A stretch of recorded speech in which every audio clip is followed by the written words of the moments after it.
was the summer of 2019, and four college friends, Ethan, Claire, Marcus, and Lily, decided to escape the noise of the city for a weekend camping trip.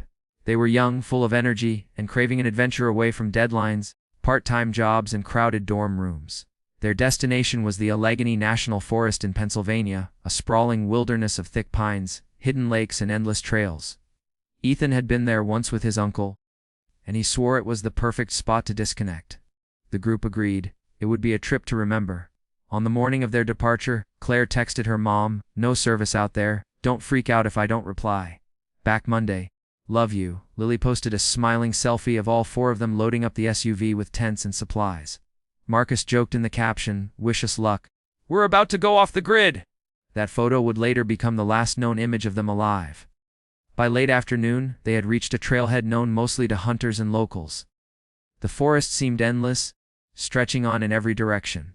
They hiked deeper, laughing, carrying coolers and gear, talking about roasting marshmallows and telling ghost stories by the fire. A park ranger passing by remembered seeing them around dusk. They looked happy, normal, nothing unusual, he would later testify. As night fell, the group set up camp near a small creek. They built a fire, cooked a quick meal, and unpacked their sleeping bags.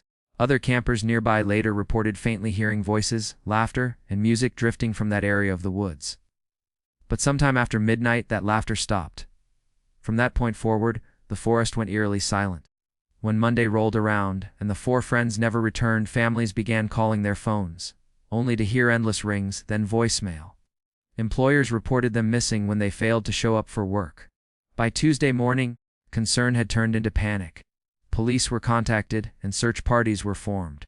Within days, the case of four missing campers had grown into one of the largest search operations the Allegheny National Forest had ever seen. 3 days into the search, just when volunteers began to fear the worst, rangers made a discovery that raised even more questions.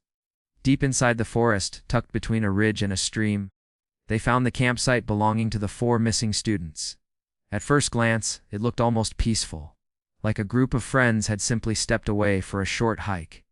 The tent was still standing, zipped up tight against the wind. A pair of hiking boots sat neatly at the entrance, laces untied as if someone had just slipped them off before crawling inside. Inside the tent, investigators were struck by how normal everything appeared. The sleeping bags were laid out side by side, personal belongings tucked neatly in the corners. Claire's backpack sat half open, a paperback novel sticking out of the top. Lily's hoodie was folded near her pillow. Ethan's phone and wallet were stacked with Marcus's keys, all resting on a rolled-up jacket like a makeshift nightstand. It looked as though the group had prepared for a quiet night, expecting to wake up and continue their trip the next day. But they never did. The campfire told another story. Half-burnt logs lay smoldered in the pit, the embers long cold. Nearby sat a blackened skillet with bits of half-cooked food stuck to the bottom, beans and sausage that had never made it to anyone's plate. A bag of marshmallows lay torn open, scattered across the ground like someone had dropped it in a rush. Investigators later noted that if the group had gone hiking, they would have taken their essentials: water, snacks, maybe a flashlight. But every single supply was still there, untouched. Even stranger were the small details, the ones that gnawed at investigators long after. Marcus's watch was found lying next to the fire pit, the strap broken. Claire's phone, when powered on, had a low battery but no recent calls or messages, as if she hadn't even tried to reach for it. Nearby, search dogs picked up a trail leading away from camp, but only for a short distance before it vanished abruptly, as if the group had simply dissolved into the trees. The discovery left searchers unsettled. This wasn't the campsite of a group who had gotten lost or wandered off unprepared. It looked as if something, or someone, had forced them away suddenly, leaving behind every single item of value.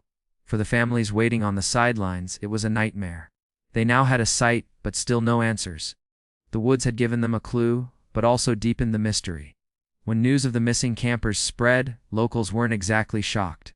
The Allegheny National Forest had long carried a reputation, one that didn't show up on travel brochures or state maps. Around campfires and in backwater bars, hunters, trappers, and lifelong residents whispered about a stretch of woods they called the Hollows. It was a place most people avoided after dark. Parents told their kids not to wander near it. Old-timers swore they'd seen things there that couldn't be explained.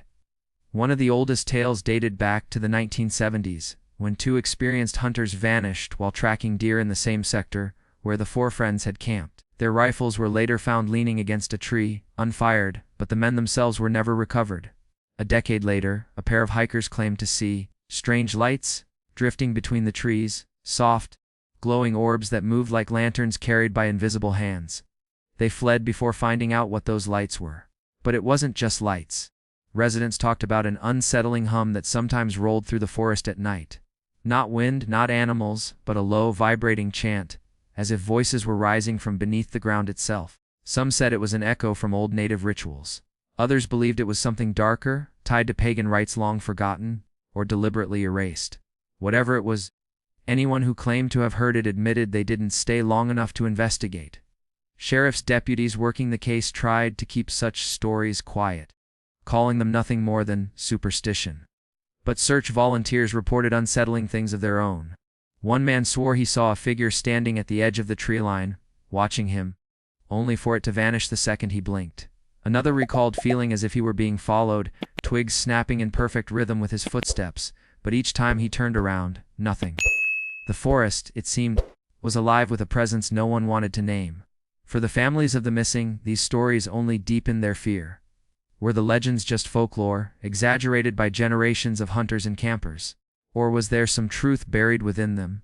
Truth that explained why 4 young adults had vanished without a trace in a place locals had been warning outsiders about for years. The whispers never stopped. If anything, they grew louder. Weeks turned into months, and despite one of the largest search efforts the Allegheny Forest had ever seen, no new leads surfaced. Hundreds of volunteers combed through dense thickets, helicopters scanned from above, and cadaver dogs swept the trails again and again. But after a while, the searchers admitted what nobody wanted to say out loud. It was as if the forest had swallowed the 4 campers whole. There were no bodies, no torn clothing, no blood, nothing but silence. The lack of evidence fueled theories, and the community quickly split into camps. Some believed the group had gotten lost, fallen into a ravine, or drowned in one of the deep, hidden streams. Others were convinced it had to be foul play. Maybe a drifter or someone living off the grid had stumbled on the campers and forced them away. The strangest theory, however, came from those who knew the local legends, that the campers hadn't simply disappeared, but had been taken. Detectives worked around the clock, interviewing family, friends, and anyone who might have crossed paths with the group. Nothing pointed to foul play back home. They weren't mixed up in drugs, they had no enemies, and they weren't running from anything. On paper, they were just 4 regular kids looking for a break from college life. The dead-end nature of the case only frustrated law enforcement more. People don't just vanish, one investigator told reporters. Something happened out there, we just don't know what. As the first anniversary passed, the story began to fade from the headlines, but not from the families' lives. Their parents organized vigils, keeping hope alive that maybe, just maybe, the 4 were still out there somewhere, waiting to be found. Billboards went up on highways with their smiling faces. Reward money was raised for any tip that could lead to answers. But tips rarely came, and when they did, they were either dead ends or cruel pranks. By the end of the 2nd year, the case had officially gone cold. Files were boxed up and placed on shelves inside the county sheriff's office, waiting for the day when someone, somehow, might stumble across new evidence. But for the families, cold didn't mean forgotten. It meant living with a wound that refused to close. Every time the phone rang late at night, they wondered if this would be the call that finally broke the silence. And every time it wasn't, the mystery grew darker. By the fall of 2023, the disappearance of Ethan, Claire, Marcus, and Lily had faded from the news cycle. New tragedies had taken over the headlines, and most people outside their hometown had forgotten. But in the small Pennsylvania communities bordering Allegheny National Forest, the story never really died. Locals still spoke of it in hushed tones at diners and bait shops, shaking their heads whenever someone mentioned the kids who never came back. Their families had stopped holding vigils, but the grief hung heavy like a shadow that never lifted. That October, a man named Dale Whitaker, a seasoned hunter in his late 50s, set out before dawn with his rifle slung across his shoulder. He wasn't chasing legends, he was chasing deer. Dale had hunted these woods for decades, and he knew the land well enough to avoid the hollows people warned about. But that morning, following fresh tracks, he strayed farther than usual, deep into a section of the forest marked by rotting stumps and silent, towering pines. The air felt heavier there still in a way that made the forest seem abandoned. It was around noon when Dale noticed something odd. At the base of a tree, partially buried beneath soil and leaves, a strip of faded fabric poked out. At first, he thought it was just trash, maybe an old tarp or a discarded pack from another hunter. But when he crouched down and tugged, the earth gave way, revealing something else entirely: a worn, torn backpack strap, still attached to the remnants of a decayed bag. His heart kicked in his chest. He knew this wasn't right. As he brushed away more dirt, his gloved hand struck something hard. For a split second, he thought it was a rock. Then he saw the shape, the curve of a boot, leather cracked and weathered. And inside the boot, still fused with it, was bone. Dale stumbled back, bile rising in his throat. He'd found human remains. Alone in the middle of the forest, miles from the nearest trail, the silence suddenly felt suffocating. Every instinct screamed at him to run, but his body was frozen, locked in place with shock. Dale didn't linger. He marked the spot with his orange hunting vest, then scrambled back through the brush until he found cell service. When he finally called the sheriff's office, his voice shook as he said the words nobody wanted to hear. "I think I found them. I think I found the campers." Within hours, the forest was crawling with deputies, crime scene investigators, and reporters. For the first time in 4 years, the mystery was no longer just about what had vanished, but what had finally been uncovered. The site Dale marked was quickly transformed from a hunting ground into a crime scene. Yellow tape stretched between trees, evidence markers dotted the soil, and the once quiet clearing filled with the low hum of investigators speaking in clipped, serious tones. What they unearthed over the next several hours was far worse than anyone had expected. Beneath only 2 feet of dirt lay a shallow grave, too shallow, almost as if whoever had buried the bodies hadn't cared whether they were found. Skeletal remains emerged one by one, their bones brittle from years in the damp forest floor. It didn't take long to confirm what many already feared. Dental records and personal items discovered at the site pointed to Ethan, Claire, Marcus, and Lily. But as investigators continued to dig, they realized this was no random burial. The bones were arranged in a way that felt deliberate. Arms folded across chests, skulls positioned carefully side by side, and legs aligned in unnatural symmetry. One detective whispered under his breath, "This looks like a ritual." And though his supervisor hushed him, the thought spread quickly through the crew. Beside the bodies, objects were found that raised even more questions. Small animal bones, charred black from fire, were scattered near the edge of the pit. Tree bark surrounding the site was stripped bare, and strange carvings had been etched deep into the wood, symbols no one on the scene could immediately recognize. Some resembled circles intersected with lines, others looked like crude human figures. Specialists were called in, but even they struggled to identify their origin. The condition of the remains added another layer of unease. Forensic teams noted that none of the bones showed signs of animal scavenging, highly unusual for bodies left exposed in the woods. Instead, each skull bore a nearly identical fracture mark on the side, as though they had all been struck in the same way with the same force by the same object. The precision of it unsettled even veteran investigators. This wasn't random violence. It was controlled, intentional. Reporters, kept at a distance behind barricades, caught wind of these details and began speculating wildly. Was it a cult, some hidden group practicing rituals deep in the forest, or a lone predator reenacting something darker than anyone could imagine? Officials refused to comment, only telling the press that human remains have been located. But inside the investigation, every officer knew they were staring at something that couldn't be easily explained away. Something that suggested this disappearance had never been an accident. As the remains were carefully removed from the ground, forensic experts worked around the clock to piece together what had really happened in those woods. What they found only deepened the nightmare. Each of the 4 skulls carried the exact same wound, fractured in the same spot, with the same clean break, suggesting a single, deliberate strike to the head. This wasn't the chaos of an animal attack or the randomness of people lost in the wild. It was precise. It was methodical. It was murder. But the most unsettling discovery wasn't the bones. It was what surrounded them. Investigators documented more than a dozen symbols carved into the trees encircling the grave. Some were jagged spirals, others strange shapes that resembled human figures holding hands.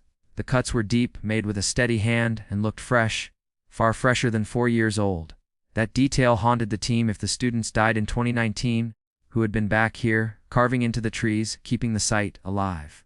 Even the soil told a story. Samples revealed layers of ash and charred wood mixed with fragments of small bones, animal bones, burned in some kind of fire pit nearby.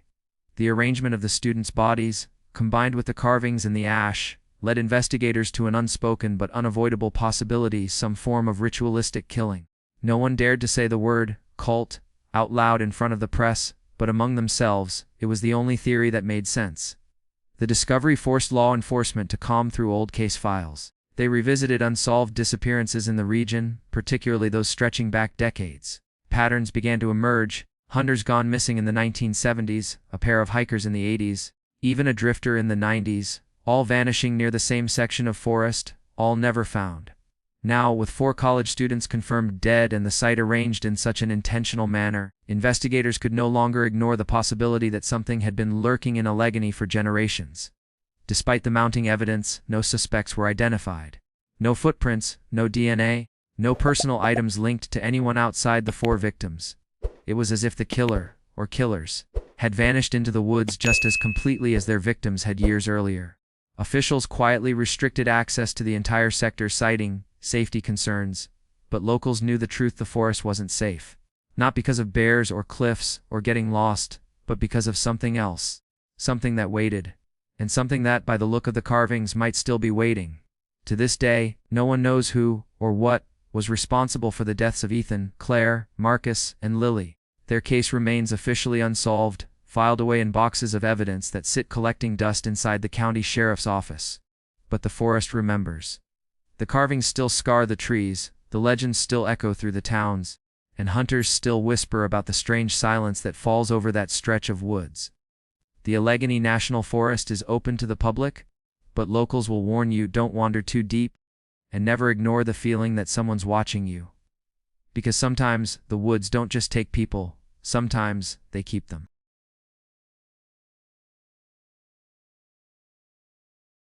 If you liked this video, don't forget to hit that like button, share it with your friends, and drop your thoughts in the comments below.